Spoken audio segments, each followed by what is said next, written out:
Hey everyone, Larry Bailey here with Mortgage Workflow Partners, bringing you another weekly market news update. We're going to focus in on February's inflation figures falling short of forecasts. There's lots of things happening.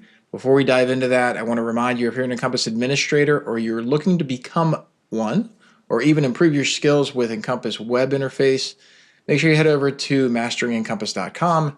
Sign up for our Mastering Encompass admin coaching and certification course. It guides you through every single setting, both desktop and web. And most importantly, it gives you live training each and every week for 90 minutes. It gives you a one-on-one session once a month. And you stay with me personally for the entire year, making sure that you can master your Encompass platform from end to end. I hope to see you there. So the story for the market here is this is for the review for the week of March 10th, 2025, and inflation pressures moderated in February, and January job openings exceeded expectations. However, a closer examination of the data uncovers important insights. Here's the stories we're going to get to today. We've got consumer inflation progressing lower. You've got wholesale inflation easing, yet key areas are increasing.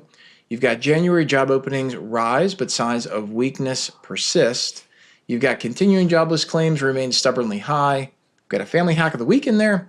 And then we've got to look for what's going on this week. So let's dive right in here. First story, consumer inflation progresses lower. We see some image on here. By the way, if you're listening to us on podcast, thank you very much. Head over to masterencompass.com. You can see this full video and everything I share on screen, which is also where you need to see the family hack of the week. We'll see what that's all about.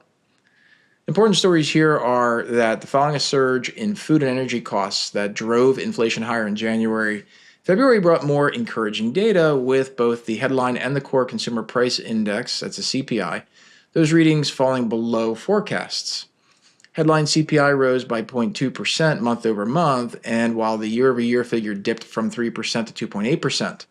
The core CPI, excluding that food and energy, which is usually volatile, that also increased by 0.2% month over month, but softened to 3.1% year over year. That was down from 3.3% in the previous report. So what's going on here? The fact is the shelter component remains the primary contributor to the ongoing inflationary pressures. That accounts for 35% of the headline CPI and 44% of the core CPI. So what's important here is a significant weight indicates that shelter costs are pivotal in influencing the trajectory of inflation. February's month-over-month shelter data was also favorable, and the year-over-year reading of 4.24% showed a decrease of 0.2% from the prior report. However, this year-over-year figure remains elevated compared to more current rental data from sources like Realtor.com, Apartment List, Zillow, and CoreLogic, which reflect an approximate blended increase of 1.6%. As CPI reporting catches up with this real-time data, it should assist in further reducing inflation. We shall see. So next here on the storyboard, we've got wholesale inflation eases, yet key areas increase. The Producer Price Index, that's the PPI, that remains stable from January to February, with the annual rate decreasing from 3.7% to 3.2%. This was aided by a 1.2% reduction in energy prices. Excluding the more volatile, it's not favorable, it's volatile, food and energy sectors, as we talked about in the previous story, that core CPI slipped by 0.1% month over month, while the year-over-year rate fell from 3.8% to 3.4%. These figures were below expectation. Bottom line in this story, of course, at the wholesale level is the PPI data is crucial as it impacts the personal consumption expenditures, that's the PCE. And guys, remember, this is the Fed's favored and preferred measure to gauge inflation.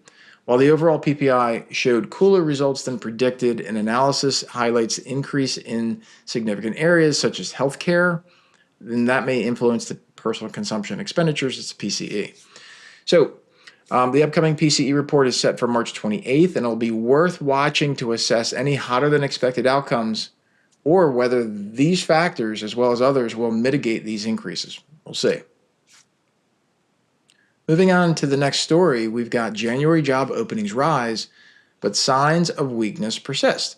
So following a significant decrease in December, job openings rose in January from 7.5 million to 7.7 million, slightly surpassing expectations. This increase was also particularly noticeable in retail and finance sectors. However, professional and business services, as well as leisure and hospitality, they all experienced marked declines. Both the hiring rate of 3.4% and the quit rate of 2.1% neared their lowest points in a decade. This excludes, of course, the COVID-19 period. This reduced hiring rate complicates a job search for unemployed individuals, while the decline in quits reflects a lack of confidence in securing new opportunities. Bottom line in this story is, although January registered an uptick in job openings, the data reveals underlying weaknesses in the labor market. Overall, job openings continue to trend downward, considerably below the peak of 1.2 million in 2022. Additionally, the report included revisions that lowered job openings for all of 2024 by an average of 263,000 per month. That's huge. Plus, job listings may be overstated on top of that, as the rise of remote work, I don't know why it's a rise. It's like as remote work has resulted in postings across multiple states. We know this. And they might have contributed to an overcount in the JOLTS data. And that's the Job Opening Labor Turnover Survey report, JOLTS. Say that 3 times fast, right? All right, we're going to continue the next story here, and it's all about continuing jobless claims remain stubbornly high. We know that initial jobless claims dropped by 2,000, landing at 220,000 for the latest week, and remained fairly stable overall. But continuing jobless claims saw a decrease as well, falling by 27,000 to 1.87 million. We were worried about this last week going into this week because of all the layoffs. However, it's worth noting that they've been hovering above 1.8 million since last June. That's June 2024. Bottom line here is new unemployment claims continue at historically high levels, but the persistent elevation in continuing jobless claims suggests that job seekers are experiencing longer periods of unemployment. Additionally, since many individuals receive benefits for only 26 weeks, the rise in continuing claims as these benefits expire also indicates a weakness in labor market and slower, higher pace, aligning with the low hiring rate as reported in the JOLTS data.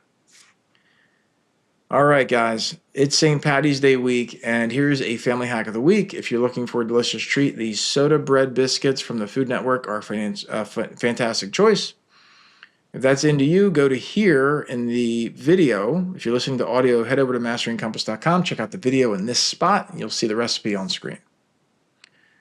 All right, gang, here's what we're looking for this week. We've got Federal Reserve meeting, of course, as the primary focus this week, with the monetary policy decision and press conference scheduled for Wednesday afternoon. Key housing data will also be released, including builder confidence on Monday, construction data on Tuesday, and existing home sales on Thursday. Additionally, retail sales will be reported on Monday, and jobless claims figures will be available on Thursday. We'll see what happens. My name is Larry Bailey. Thank you for listening. Head over to masteringcompass.com to get the most information out of Mastering Your Encompass platform, or of course, mortgageworkflowpartners.com if you want to have us help you with anything with regards to your business to get better workflows and usage of your Encompass platform. We'll see you there. Take care. Bye-bye.